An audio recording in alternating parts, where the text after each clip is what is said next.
Jai Hind everyone, this is Varsha Dubey. Welcome to you all in your social science class.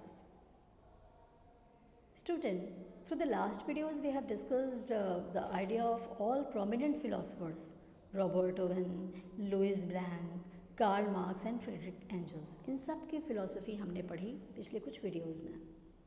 We have studied that what kind of socialist society they wanted to have. हमने ये देखा कि ये socialism किस तरीके से आएगा, इस पर इन्होंने जो विचार दिए तो ये किस तरीके की सोशलिस्ट सोसाइटी चाहते थे. How did the ideas get support in the Europe, entire Europe, ये सब कुछ हमने पढ़ा. ठीक है, आज का हमारा टॉपिक है support for socialism in Europe. ठीक है, इसी को हम आगे बढ़ाएंगे. By 1870s socialist ideas spread through Europe. Yani, it means that till 1870s the ideology of socialism had become popular in Europe. 1870s तक आते आते सोशलिज्म की जो विचारधारा थी ये पूरे यूरोप में पॉपुलर हो गई. जिससे क्या हुआ, it promotes the organisation of socialism at different level. ठीक है, सोशलिज्म को पनपने का कई मौका मिला. ठीक है, और कई लेवल पे, अलग अलग लेवल पे. कैसे? Formation of international body, second international. देखिए, many small organisation build an international organisation और body to support socialism named as the second international. यानी कि सोशलिज्म को सपोर्ट करने के लिए बहुत सारे छोटे बड़े ऑर्गेनाइजेशन बन रहे थे. इनमें से एक सबसे फेमस था इंटरनेशनल ऑर्गेनाइजेशन. ठीक है, सेकंड इंटरनेशनल. ठीक, similar association were being formed everywhere in the world. और इस तरीके से सेकंड इंटरनेशनल के जैसे ही और भी बहुत सारे एसोसिएशंस जो हैं वो जगह जगह बन रहे थे पूरी दुनिया में. जैसे जर्मनी में क्या था, in the European countries, several associations were being formed in Germany, England, France, and they supported the ideas of socialism. केवल जर्मनी ही नहीं, इंग्लैंड, फ्रांस और भी बहुत सारी जगहों पे बहुत सारे ऑर्गेनाइजेशन बने, एसोसिएशंस बने जिसने सोशलिज्म की आइडियोलॉजी को बड़ा उसकी रूट को स्ट्रॉन्ग बनाया. दे अट्रैक्टेड द लेबर्स, वर्कर्स और कॉमन पीपल टुवर्ड्स सोशलिज्म.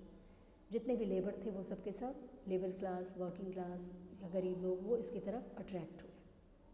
अब अलग अलग जगहों पे अलग अलग नाम से, जैसे जर्मनी में किस नाम से ये एसोसिएशन था? Social democratic party, SPD.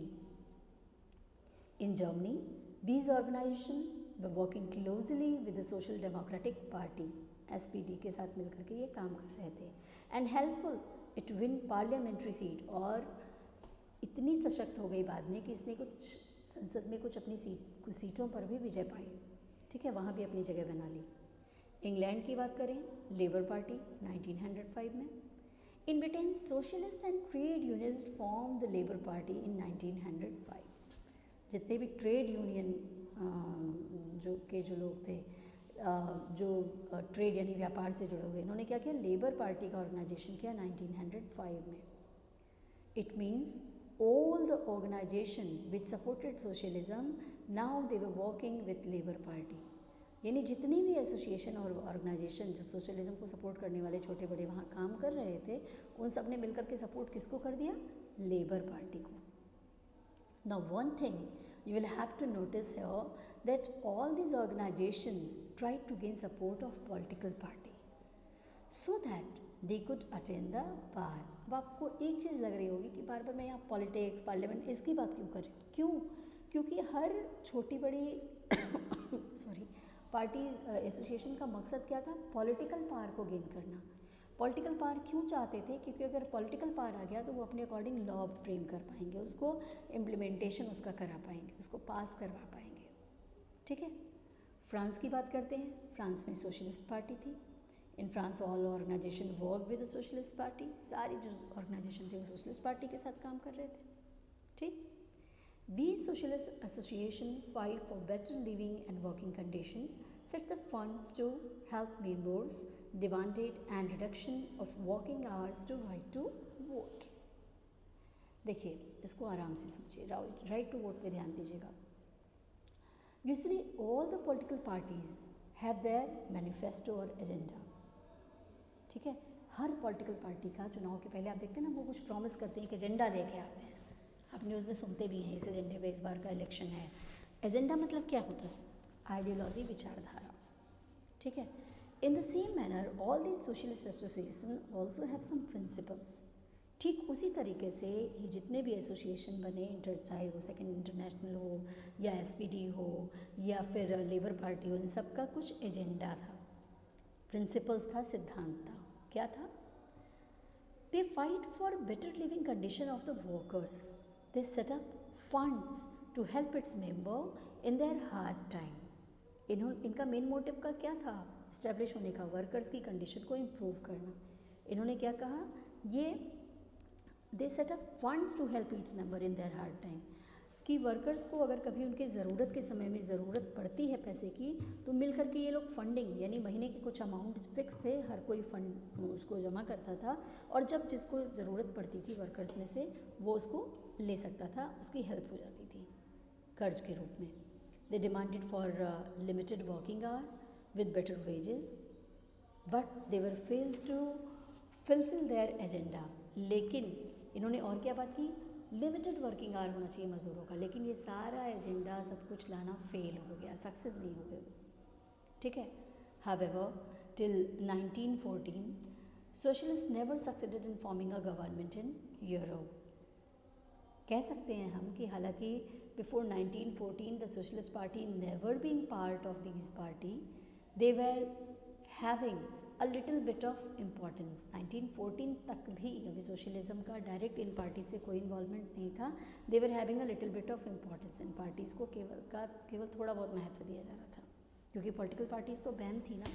ठीक है, but their ideas it shape the legislation, means however they were not in majority, so couldn't make the government, and so that they were unable to make the laws, but they can create a pressure on working government and influence the decision making process just like the opposition party।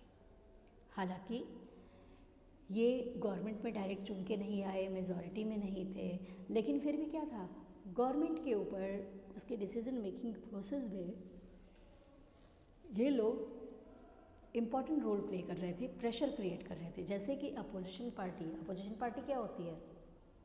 Opposition party ruling party नहीं होती, काम तो ruling party करती है, लेकिन opposition party क्या करती है? बाहर खड़े होके क्वेश्चन रेज करके, उस पर क्रॉस क्वेश्चन करके उनके कामों की जानकारी लोगों को देती है, जनता तक पहुंचाती है और प्रेशर क्रिएट करती है, ताकि रूलिंग पार्टी को ये ना समझ आए कि चलो हम फ्री हैं, हम जो चाहें वो करें।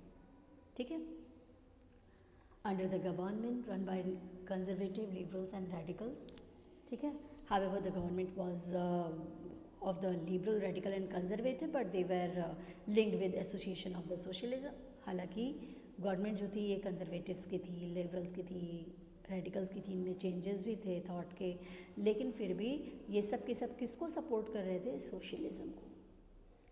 In this way the support of socialism was increasing in Europe, और इस तरीके से पूरे यूरोप में धीरे धीरे सपोर्ट बढ़ रहा था, किसका?